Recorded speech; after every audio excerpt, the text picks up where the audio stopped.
Well, today is the day I get home. I've been traveling for the past almost 3 days. Well, actually, 2 days. I took off with Casey at about 4:30 on the 11th. And it is now the 13th at, I would guess, around 10 o'clock. And my last ceremony was 3 nights ago. And it was the big one. And it was big. It was the one I've been waiting for, and I think I already talked about that.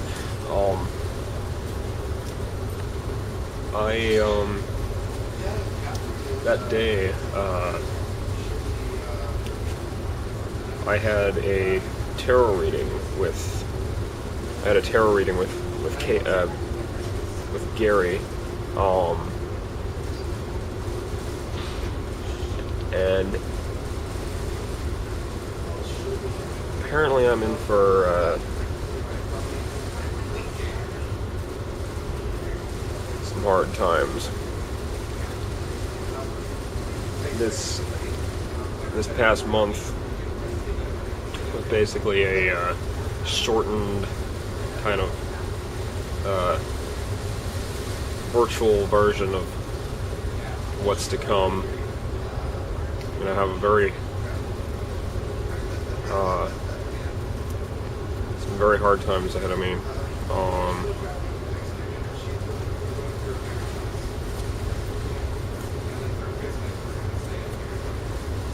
Can't quite really remember the details, but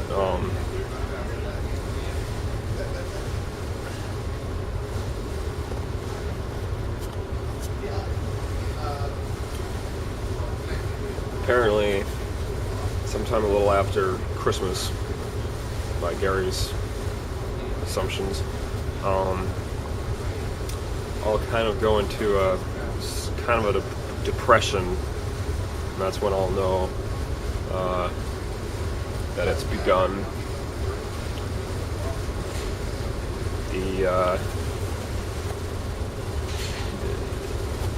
My financial situation will be really difficult, but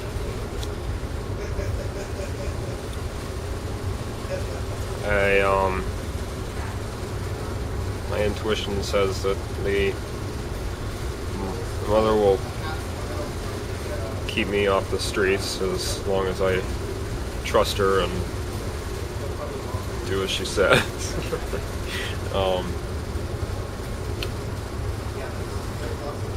And I'm apparently probably in for one more seizure, which will be a test of faith.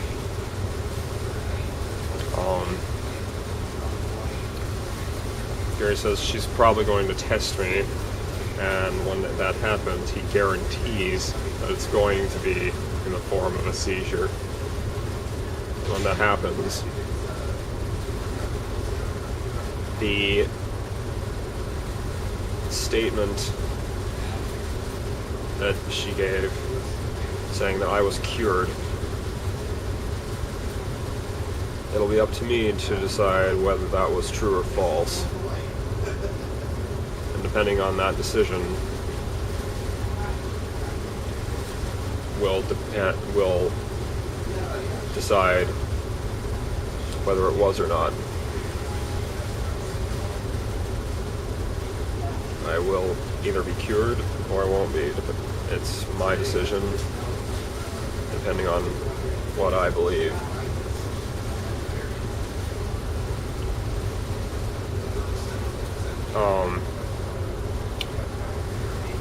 Also, Gary told me that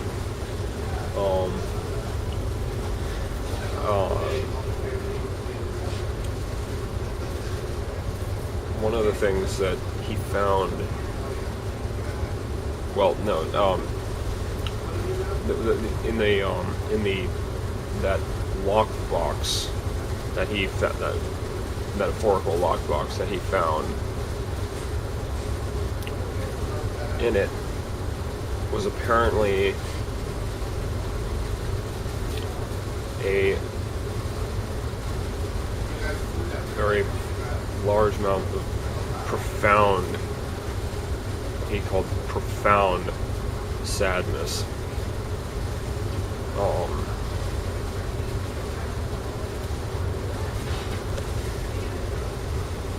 That I have walked away, never intending again to seek out or deal with again until now.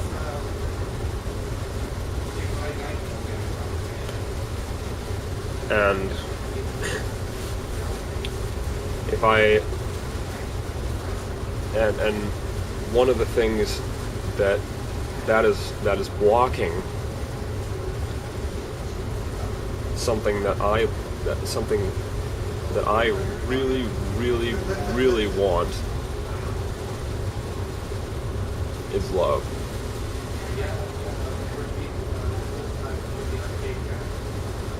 And I'm not going to be able to love myself or be loved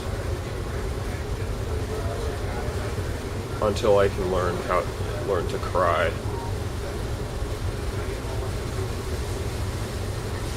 Until I can learn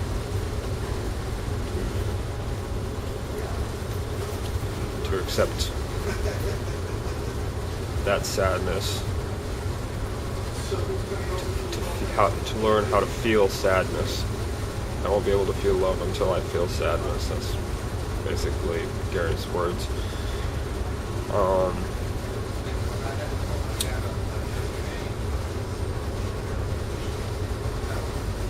Which was kind of ironic because right after the reading, he told me to come and find him so he can say goodbye before I leave. And I was like, oh yeah, wow, well, yeah, I'm gonna be leaving and may never see him again. And it was right then that I suddenly came to the realization that, oh my God, I may never see him again. And the idea that, I'd like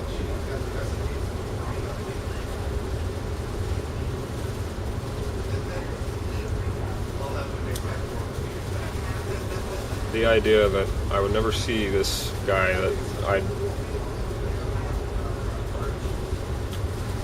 in the past month I've come to see as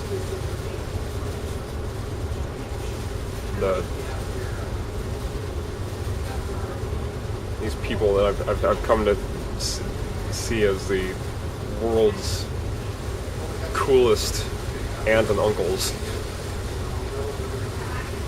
In Gary's case, someone I could consider to be like a second father.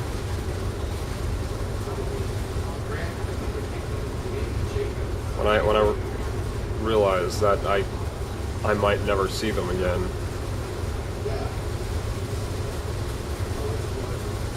that was when I came to that realization. That was when I cracked. And I sat down on that bench outside the kitchen, and I broke down and started crying for the first time in 7 years. I actually started crying. And after a while, Casey and Jill came over and sat down next to me, and we talked.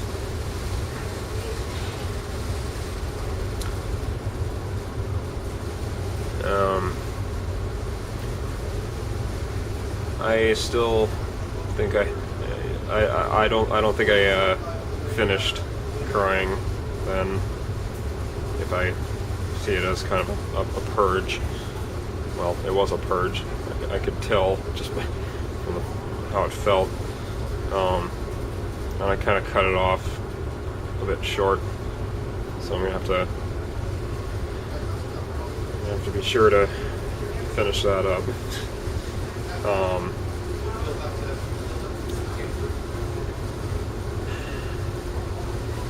But honestly, I do, in fact, see those people as the world's coolest aunts and uncles and cousins, if you include Miguel and David.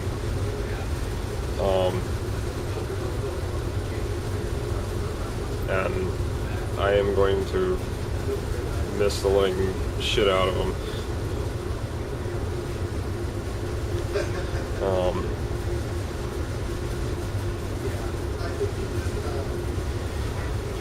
Anyway, regardless, it's gonna be good to be home.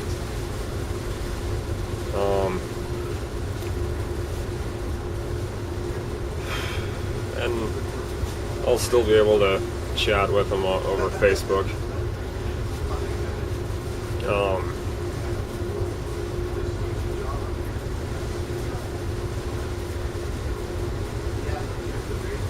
There's something else, I think it was, well,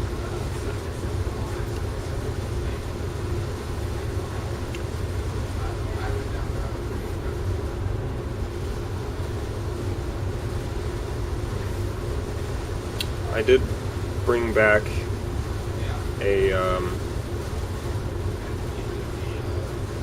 couple weeks worth of hemp oil and a couple doses worth of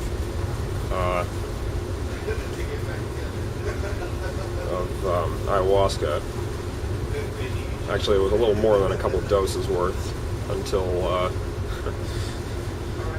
a bit of it, about a third of it, leaked out all over my toiletries. But I still have enough for one more round. I've made kind of a list of issues I want to deal with during that. I'm going to have Willow come over and do the ceremony with me, act as kind of the shaman alternative. I'm quite sure that I've gotten to the point where I can safely take ayahuasca without the need of external help. Or not much anyway. I mean, that last one, if I didn't have Orlando there,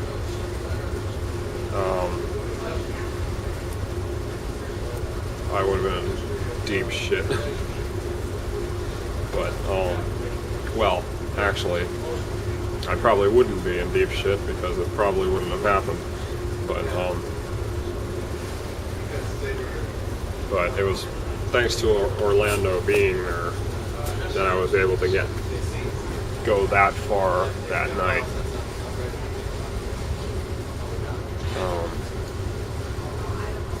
So Casey and Gary and Jill, if you're watching this, then I want you to pass on my thanks to Orlando and Anita.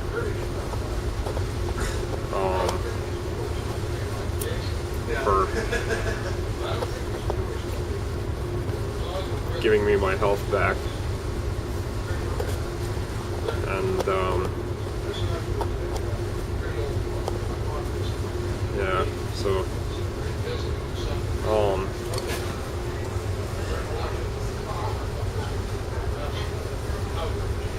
yeah,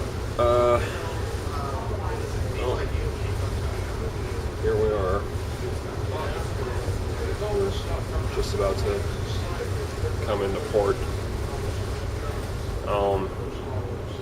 But anyway, this has been hands down the most incredible experience of my life. No questions asked.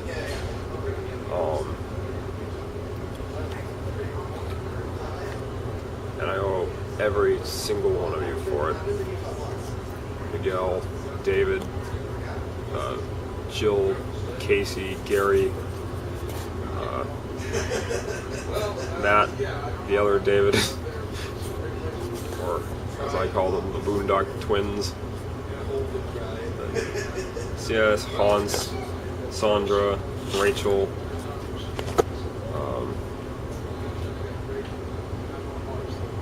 Noble, Hannah,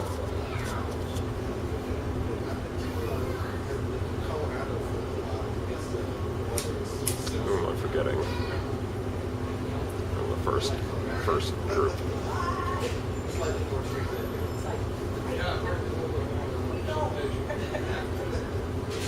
No, I'm forgetting somebody.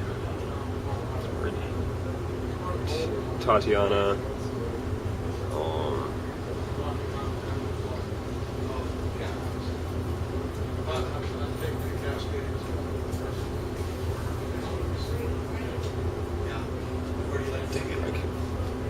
I'm forgetting somebody.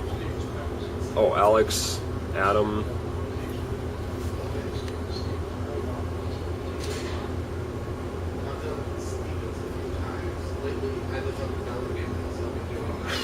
We are now arriving Friday Harbor. All passengers just embarked from the car deck. Friday Harbor. And from the second retreat, Jarrett.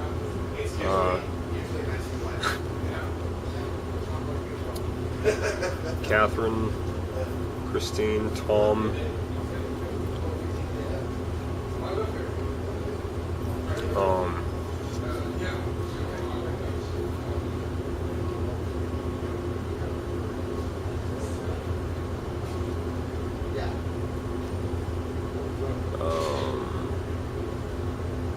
Craig,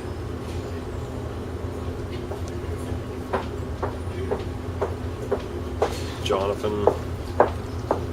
Oh, John. That's who I was forgetting. And if there are any other people I'm forgetting, then I am extremely sorry, and I do have your contact info either way, so I'll be talking to you nonetheless. Anyway, thank you, everybody. You all made it possible. And I wouldn't be the man I am today without you. Thank you.